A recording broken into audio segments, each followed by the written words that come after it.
Welcome to masala கலாட்டா. இந்த video உங்களுக்கு பிடிச்சதுன்னா மறக்காமல் எங்கள் சேனலை சப்ஸ்கிரைப் பண்ணுங்கள். ஆர்கே நகர் தொகுதியில் பிரச்சாரம் மேற்கொண்டு வரும் டிடிவி தினகரன் பிரச்சார கூடங்களுக்கு மக்கள் கூட்டம் மிக குறைவாக வருவதால் அதிர்ச்சி அடைந்துள்ளாராம். சென்னையில் உள்ள ஆர்கே நகர் தொகுதிக்கு வரும் 12ஆம் தேதி இடைத்தேர்தல் நடைபெறவுள்ளது. அதிமுக சார்பில் அதன் துணை பொதுச் செயலாளர் டிடிவி தினகரன் போட்டியிடுகிறார். அதிமுகவின் இரட்டை இலை சின்னம் முடக்கப்பட்டுள்ளதால் அவருக்கு தொப்பி சின்னம் வழங்கப்பட்டுள்ளது. நேற்று மனு தாக்கல் செய்த தினகரன் தொடர்ந்து பிரச்சாரத்தில் ஈடுபட்டு வருகின்றார்.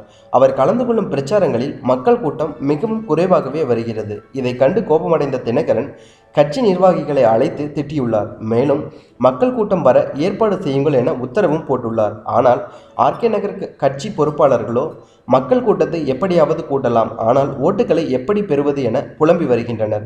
மேலும் கட்சியினரிடையே ஒற்றுமை இல்லாததால் வேட்பாளருக்கு பின்னடைவு ஏற்பட வாய்ப்புகள் அதிகம் என அவர்கள் கூறி வருகின்றனர்.